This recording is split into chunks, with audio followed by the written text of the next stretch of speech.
చెప్పిన మాటకు కట్టుబడి ఉండడు, ఇచ్చిన మాట మీద నిలబడడు, అలాగని మాట్లాడకుండా ఉండలేడు. ఎస్, ప్రెసిడెంట్ ట్రంప్ తీరే అంత. ఏ క్షణానికి ఏం చేస్తాడో తెలియదు, ఏ నిమిషానికి ఎలాంటి నిర్ణయం తీసుకుంటాడో అర్థం కాదు. ట్రంప్ నెక్స్ట్ మూవ్ ఎలా ఉంటుందో ట్రంప్కే తెలియదు. ఇలాంటి వైఖరితో ప్రపంచం మొత్తం ప్రశాంతంగా నిద్రపోలేని పరిస్థితి.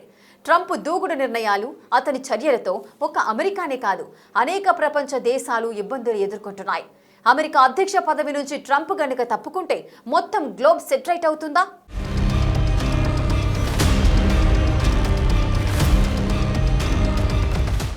డొనాల్డ్ ట్రంప్ ఈ పేరు ఎంత సంచలనమో ఈ క్యారెక్టర్ అంత మిస్టరీ. ఏకపక్ష నిర్ణయాలు తీసుకోవడం దగ్గర నుంచి మొదలు పెడితే కఠిన వలస చట్టాలు, అడ్డగోలు టారిఫ్లు, అమెరికాకు అవసరం లేకపోయినా యుద్ధాలు, వార్నింగ్లు, ఇలా ఒకటా రెండా ట్రంప్ ఎప్పుడేం చేస్తారో, ఎలాంటి నిర్ణయం తీసుకుంటాడో అతనికే తెలియదు.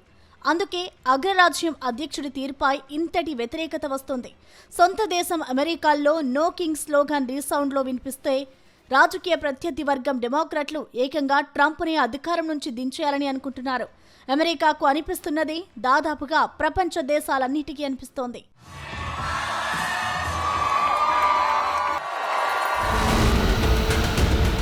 నిజానికి ట్రంప్ అన్ప్రెడిక్టబుల్.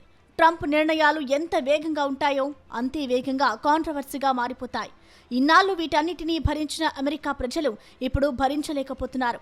అందుకే అమెరికా వీధుల్లోనే కాదు, మిగతా దేశాల్లోనూ ట్రంప్ అంటే జనాలకు చిర్రెత్తిపోతోంది. ప్రజాస్వామ్య దేశమైన అమెరికాలో అయితే నో కింగ్స్ నినాదం పుట్టుక వెనుక లోతైన కారణాలు, అనేక రాజకీయ పరిణామాలున్నాయి. అమెరికా అధ్యక్షుడికి అపరిమితమైన అధికారాలు ఉండొద్దనే ఉద్దేశమే ఈ ఉద్యమం. ట్రంప్ రెండోసారి అగ్రరాజ్యం అధ్యక్షుడిగా పగ్గాలు చేపట్టాక ఆయన ఓ రాజులా కనిపిస్తున్నారనే వాదన గట్టిగా వినిపిస్తోంది. ఇరాన్తో యుద్ధం తర్వాత ట్రంప్ పై వ్యతిరేకత ఓ రేంజ్లో పెరిగిపోయింది. రాత్రికి రాత్రి ఓ దేశ నాగరికతను అంతం చేసేస్తామన్న ప్రకటన మరింత చిర్రెత్తుకొచ్చేలా చేసింది. దాంతో ఆయన్ని పదవి నుంచి తొలగించేందుకు డెమోక్రాట్లు అభిశంసన ప్రక్రియను ముమ్మరం చేస్తున్నారు. యుద్ధ నేరాలు, రాజ్యాంగ విరుద్ధమైన చర్యల ఆరోపణలపై ట్రంప్ని అభిశంసించాలని ప్రతినిధుల సభలో డెమోక్రాట్లు తీర్మానాలు ప్రవేశపెట్టారు.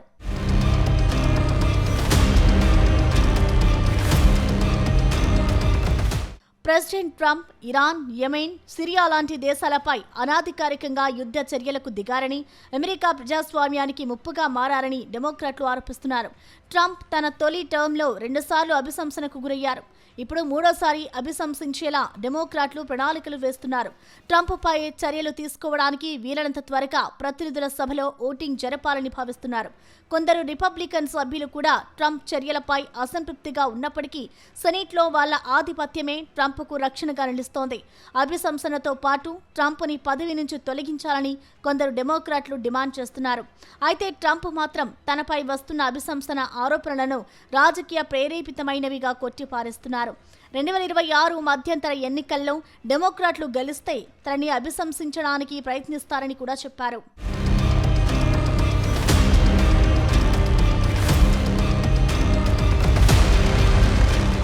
అమెరికాలో వచ్చే నవంబర్లో జరగబోయే మధ్యంతర ఎన్నికల్లో ప్రెసిడెంట్ ట్రంప్ గ్రాఫ్ అంత బాలేదు. ఆయనకు ప్రజాదరణ తగ్గినట్లు సర్వేలు చెబుతున్నాయి. ఆయన అప్రూవల్ రేటింగ్ 33% నుంచి 43% మధ్య కొట్టుమిట్టాడుతూ ఉంది. 55 నుంచి 60% వరకు ఓటర్లు ఆయన పనితీరు పట్ల అసంతృప్తిగా ఉన్నట్లు తెలుస్తోంది. ముఖ్యంగా ద్రవ్యోల్బణం, నిత్యావసర వస్తువుల ధరలు పెరుగుదల ఆయన గ్రాఫ్పై ప్రతికూల ప్రభావం చూపుతున్నాయి. అమెరికా పొలిటికల్ హిస్టరీ ప్రకారం అధికారంలో ఉన్న పార్టీ మధ్యంతర ఎన్నికల్లో సాధారణంగా సీట్లు కోల్పోతోంది. ప్రస్తుతం రిపబ్లికన్ పార్టీకి ఉన్న స్వల్ప మెజారిటీ ముప్పు పొంచి ఉంది. డెమోక్రాట్లు హౌస్ ఆఫ్ రిప్రజెంటేటివ్స్ లో మళ్లీ పట్టు సాధించే అవకాశం ఉందని విశ్లేషకులు భావిస్తున్నారు.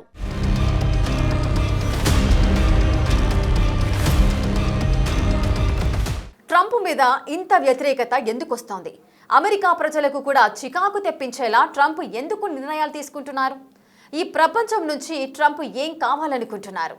ట్రంప్ నుంచి అమెరికా ఏం కోరుకుంటోంది? ఇంత వ్యతిరేకత వస్తున్నా, నో కింగ్స్ నిరసనలు ఉవ్వెత్తున ఎగిసిపడుతున్నా ట్రంప్ ఎందుకు తన తీరు మార్చుకోవట్లేదు? అసలేంటి ట్రంప్ ధైర్యం? తానేం చేసినా చెల్లుతుందనుకుంటున్నారా?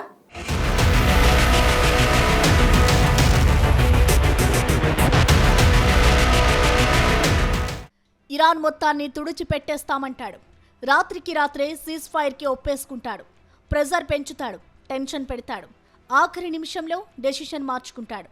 ట్రంప్ అనుసరిస్తున్న దూకుడు రాజకీయాలు, ఇరాన్పై యుద్ధం, కఠిన నిర్ణయాలు, ఆంక్షలకు వ్యతిరేకంగా ప్రపంచవ్యాప్తంగా పెద్ద ఎత్తున నిరసన వ్యక్తమవుతోంది. ఈ పరిస్థితుల్లో ట్రంప్ అధికారంలో లేకపోతేనే ప్రపంచం మొత్తం సర్దుకుంటుందా అనే ప్రశ్న తలెత్తుతోంది.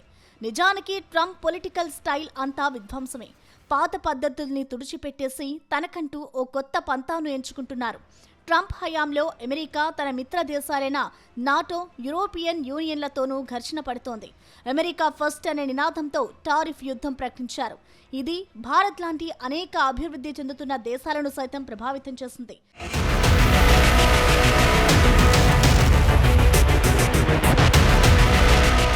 డొనాల్డ్ ట్రంప్ మీద ప్రపంచవ్యాప్తంగా వ్యతిరేకత రావడానికి ఆయన అనుసరిస్తున్న వివాదాస్పద విధానాలే కారణం.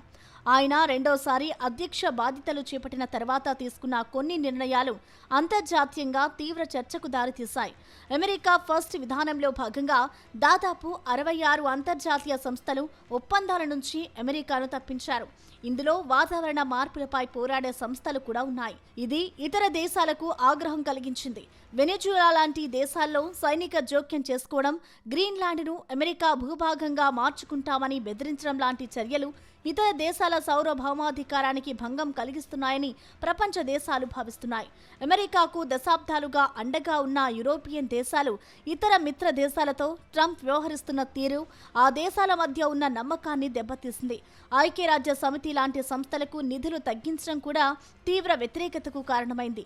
ఇతర దేశాలపై భారీగా టారిఫ్లు విధించడం, అంతర్జాతీయ వాణిజ్య నిబంధనలకు పక్కన పెట్టి అమెరికా ప్రయోజనాలకే ప్రాధాన్యత ఇవ్వడంతో ప్రపంచ ఆర్థిక వ్యవస్థలో అనిశ్చితి ఏర్పడింది. ముఖ్యంగా ఇరాన్ లాంటి దేశాల విషయంలో కఠినంగా వ్యవహరించడం, అంతర్జాతీయ చట్టాలను గౌరవించకపోవడం లాంటివి శాంతిని కోరుకునే దేశాలకు ఆందోళన కలిగిస్తున్నాయి. కేవలం అమెరికా ప్రయోజనాల కోసం పాత మిత్రులను దూరం చేసుకోవడం వల్ల ట్రంప్ పై తీవ్ర స్థాయిలో వ్యతిరేకత వ్యక్తమవుతోంది.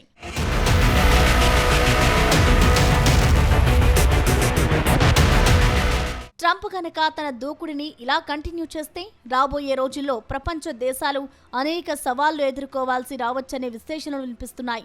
ఇప్పటికే ప్రపంచ దేశాలు అగ్రరాజ్యంగా అమెరికా నాయకత్వంపై నమ్మకం కోల్పోతున్నాయి. చాలా దేశాలు తమ రక్షణ కోసం ఇతర కూటముల్ని ఏర్పరచుకోవడం, సొంతంగా సైనిక శక్తిని పెంచుకోవడం మొదలుపెట్టాయి. దాదాపు అన్ని దేశాల నుంచి వచ్చే దిగుమతులపై భారీగా టారిఫ్లు విధించడంతో అంతర్జాతీయ వాణిజ్యం మందగించింది. ఇతర దేశాలు కూడా ప్రతిచర్యగా అమెరికా వస్తువులపై పన్నులు వేస్తున్నాయి. దీనివల్ల వస్తువుల ధరలు విపరీతంగా పెరిగి ప్రపంచవ్యాప్తంగా సామాన్యులపై భారం పడుతోంది. ఇది గ్లోబల్ రెసెషన్ కు దారితీసే ప్రమాదం ఉంది. ఇక ట్రంప్ పారిస్ వాతావరణ ఒప్పందం, ఇతర 66 అంతర్జాతీయ సంస్థల నుంచి అమెరికాను బయటకు తీసుకొచ్చారు. పర్యావరణ పరిరక్షణ కోసం ఇచ్చే నిధులను కూడా నిలిపివేశారు. ప్రపంచంలోనే అతిపెద్ద ఆర్థిక వ్యవస్థ అయిన అమెరికా పక్కకు తప్పుకుంటే గ్లోబల్ వార్మింగ్ తగ్గించే ప్రయత్నాలు కుంటుపడతాయి. దీనివల్ల ప్రకృతి వైపరీత్యాలు పెరిగి అన్ని దేశాలు నష్టపోతాయనే చర్చ జరుగుతోంది.